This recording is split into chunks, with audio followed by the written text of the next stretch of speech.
하나님 아버지 은혜와 사랑을 감사합니다. 지난밤도 저희들에게 평안한 밤을 허락하여 주시고 새 아침 하나를 맞이하게 하여 주셔서 소망 가운데 하루를 살아갈 수 있도록 인도하여 주시니 감사를 드립니다. 육신이 연약하고 또 우리가 부족한 우리의 모습으로 살아가지만 하나님의 은혜 가운데 살아감으로 믿음의 능력을 발휘하고 고난을 이기며 살아가는 저희들의 삶이 될 수 있도록 하나님 인도하여 주시옵소서. 우리의 삶 속에 성령의 은혜가 넘치게 하여 주시고 우리를 바라보고 또 우리가 살아가는 모든 삶 가운데 그리스도가 증거되는 믿음의 성도가 될 수 있도록 인도하여 주시옵소서. 이 아침에도 주시는 말씀을 저희들에게 허락하여 주시기를 간절히 빌고 원하오며 예수 그리스도의 이름으로 기도드립니다. 아멘. 오늘 말씀은 로마서 7장 14절부터 마지막 25절까지 있는 말씀 보시겠습니다. 제가 받들어 봉독해 올립니다. 우리가 율법은 신령한 줄 알거니와 나는 육신에 속하여 죄 아래에 팔렸도다. 내가 행하는 것을 내가 알지 못하노니 곧 내가 원하는 것은 행하지 아니하고 도리어 미워하는 것을 행함이라. 만일 내가 원하지 아니하는 그것을 행하면 내가 이로써 율법이 선한 것을 시인하노니 이것은 그것을 행하는 자가 내가 아니요 내 속에 거하는 죄니라. 내 속 곧 내 육신에 선한 것이 거하지 아니하는 줄을 아노니 원함은 내게 있으나 선을 행하는 것은 없노라. 내가 원하는 바 선은 행하지 아니하고 도리어 원하지 아니하는 바 악을 행하는도다. 만일 내가 원하지 아니하는 그것을 하면 이를 행하는 자는 내가 아니요 내 속에 거하는 죄니라. 그러므로 내가 한 법을 깨달았노니 그 선을 행하기 원하는 나에게 악이 함께 있는 것이로다. 내 속사람으로는 하나님의 법을 즐거워하되 내 지체 속에서 한 다른 법이 내 마음의 법과 싸우고 내 지체 속에 있는 죄의 법으로 나를 사로잡는 것을 보는도다. 오호라, 나는 곤고한 사람이로다. 이 사망의 몸에서 누가 나를 건져내랴. 우리 주 예수 그리스도로 말미암아 하나님께 감사하리로다. 그런즉 내 자신이 마음으로는 하나님의 법을 육신으로는 죄의 법을 섬기노라. 아멘. 인생을 이해하는데 여러 가지 방법을 사람들은 말하고 있습니다. 인생을 확률로 이해하는 사람이 있습니다. 인생 별거 아니야, 운때가 맞으면 한 방이야 라고 말하는 식입니다. 또한 운명이라고 해석하기도 합니다. 그러나 저는 사도 바울의 말씀을 따라서 로마서에서 말씀하는 것은 인생은 믿음의 비율, 하나님의 은총에 인식하는 비율에 따라서 삶이 달라진다고 생각합니다. 그래서 인생은 비율이다라는 의미로 풀어보려고 합니다. 그 누구도 100% 완벽한 사람이었고 또 아주 0% 무식하고 무능한 사람도 없습니다. 절대로 옳은 사람도 없고 절대로 잘못된 그릇된 사람도 없습니다. 간혹 내 말은 진리야 라고 말하는 사람이 있습니다. 나는 절대로 안 해. 내가 절대로 틀렸어. 내가 틀렸어 라고 하는 말은 그렇게 말을 하는 사람이 있을 수 있으나 잘못된 말입니다. 나는 한다면 하는 사람이야 하는 것도 지나친 교만의 말이고 잘못된 말입니다. 우리는 그리스도인으로서 이렇게 살 수 없는 것입니다. 절대 옳은 진리의 삶을 살아가고 또 진리로 다스리시고 완벽한 분은 하나님 한 분뿐입니다. 믿음 생활이라고 하는 것은 이 하나님의 뜻을 묻고 내가 진실로 따르려고 노력하는 삶의 모습입니다.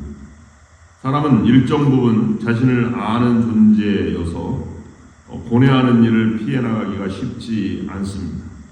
더구나 믿음의 길에 들어선다는 것은 자기의 모습과 자기의 삶을 하나님의 눈으로 살펴보는 자기 객관화의 길에 들어선다는 것을 의미하기도 합니다. 그러기에 자신을 보고 느끼는 이 고뇌의 감정은 더욱더 심각해질 수 있습니다. 그 고뇌의 극치를 오늘 사도 바울은 자신의 몸을 죽을 몸이라고 표현하였습니다. 오호라, 나는 곤고한 사람이로다. 이 사망의 몸에서 누가 나를 건져내랴. 아주 생각하고 고뇌할수록 더 연약하고 하나님을 따라가기에 부족한, 그러므로 은혜로만 살아가는 저희 자신의 삶의 모습을 돌아보면서 이렇게 바울은 고백하였습니다. 오늘 본문 말씀을 묵상하면서 우리에게 주는 교훈 세 가지. 오늘 삶의 모습은 하나님의 은총을 수용하고 그것을 따라 살아가는 수동태, 하나님의 법을 따라 사는 그러한 삶으로 전환하라인데, 첫 번째로는 나를 객관화하여 보아라 하는 것입니다. 객관화한다는 것은 내가 부족함을 느끼고 늘 배우는 자세로 살아가는 것입니다.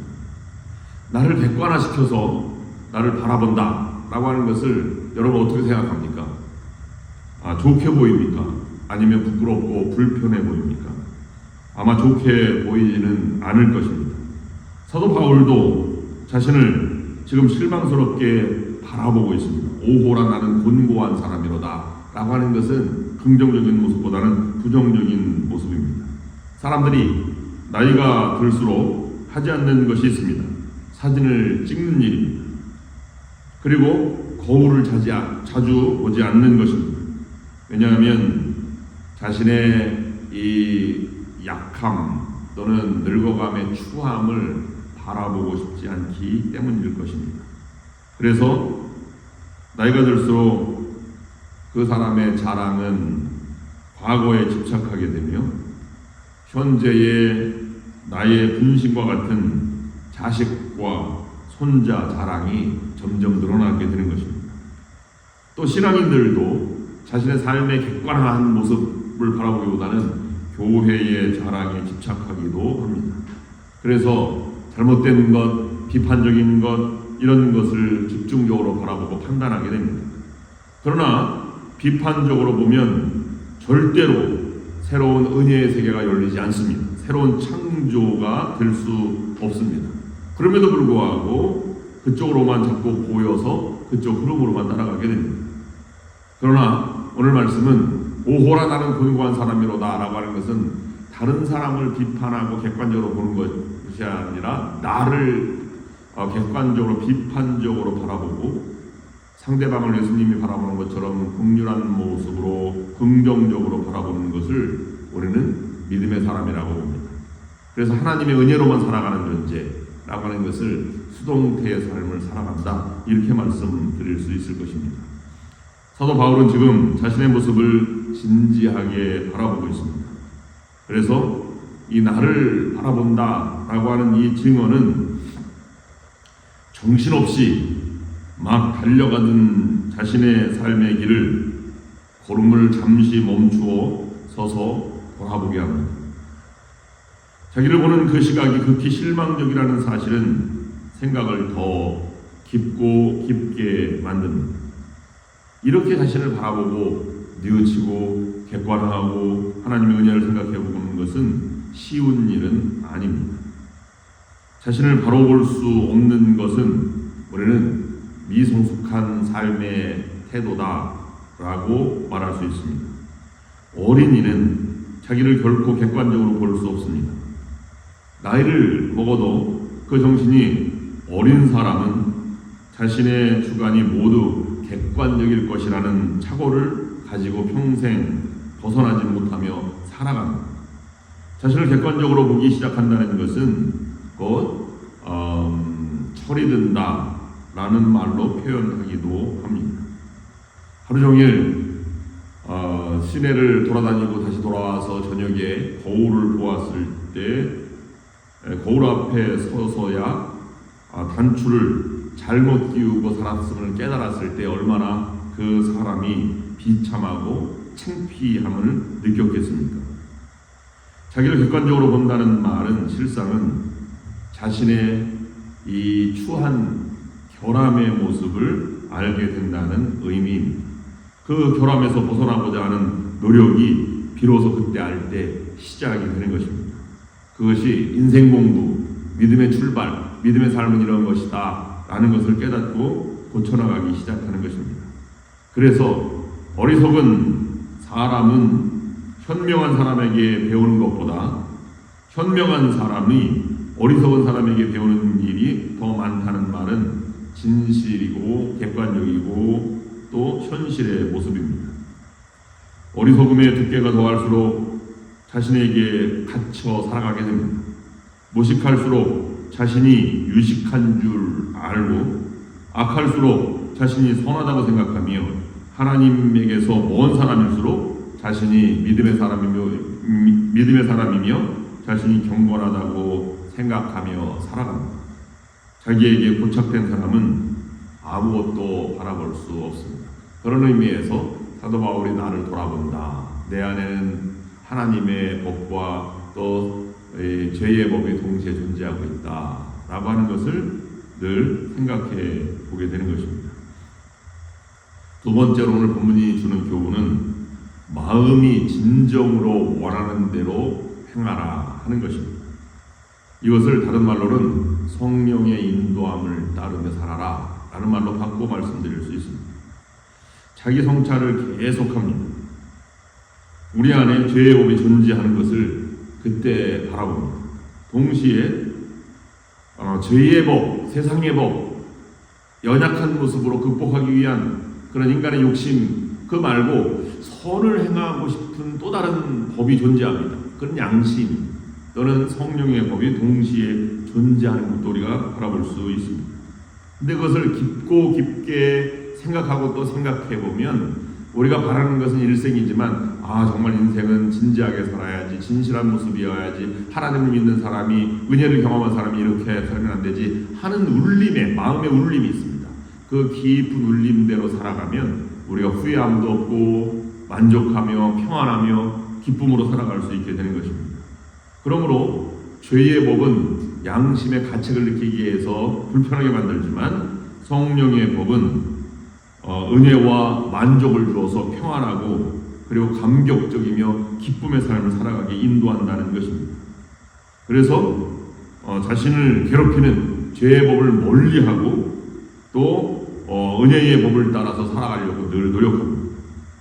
그래서 로마서 7장 25절 말씀에 오늘 말씀의 맨 마지막으로 하나님의 법에 대해서 이렇게 바울은 고백합니다. 마음으로는 하나님의 법에 복종하지만 육신으로는 죄의 법에 복종한다 라는 표현을 쓰고 있습니다. 속사람으로는 하나님의 법을 즐거워하나 지체 속에 다른 법이 있어서 마음의 법과 싸워서 지체 속에 있는 죄의 법에 사로잡힌다고 23절 말씀에서 말씀하고 있습니다.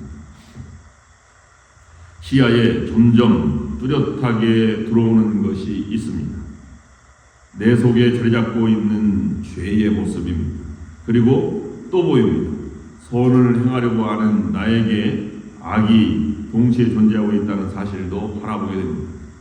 그리고 인정하지 않을 수 없는 사실이 또 확인됩니다. 선을 실행하려는 의지는 있으나 그것을 실행하지 않는다는 사실입니다.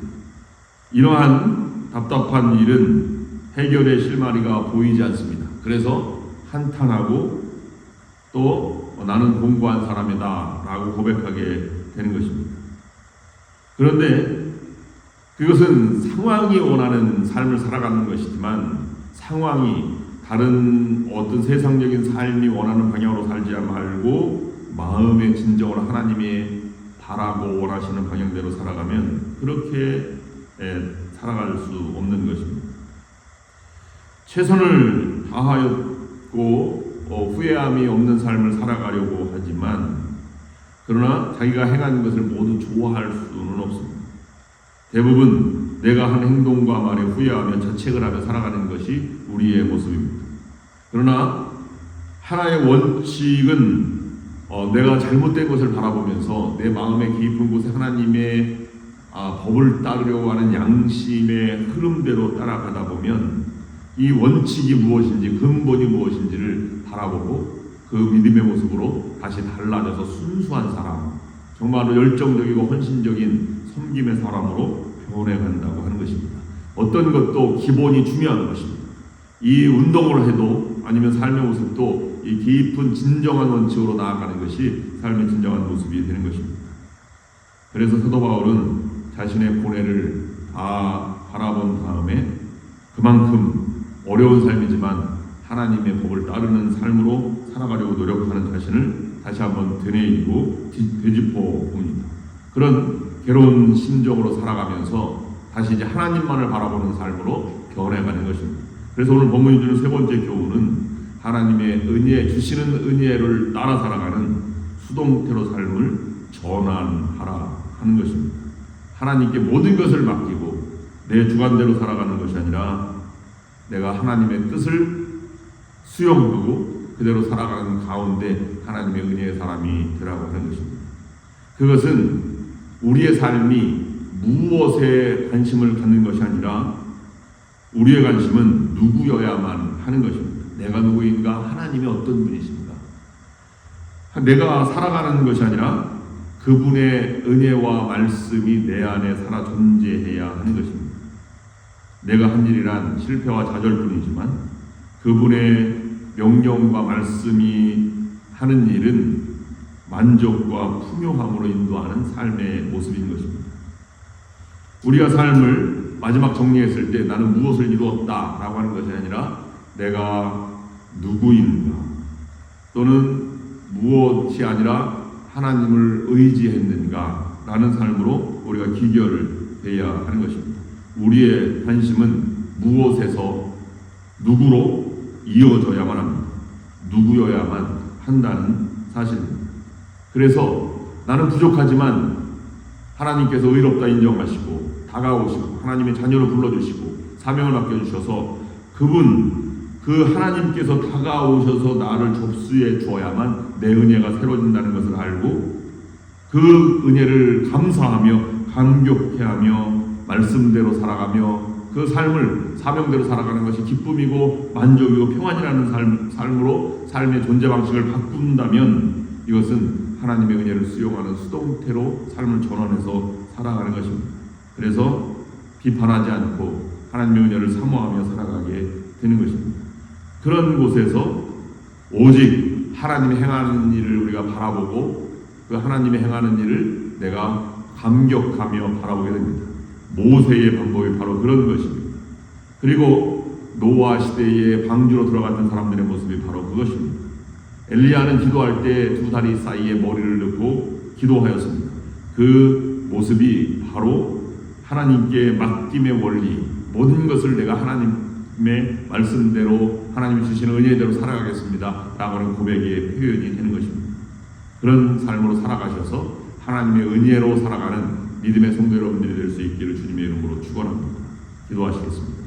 하나님 아버지, 내가 바라보는 것이 진정한 능력과 또 이 선을 행하고 또 자신 있는 부끄럽지 않은 삶을 살아가는 것이 아니라 나는 부족한 모습임을 바라보면서 나를 객관화하는 믿음을 가지고 살아갈 수 있도록 인도하여 주시옵소서. 늘 그래서 경건을 배우고 말씀을 배우는 자세로 살아가게 하여 주시옵소서.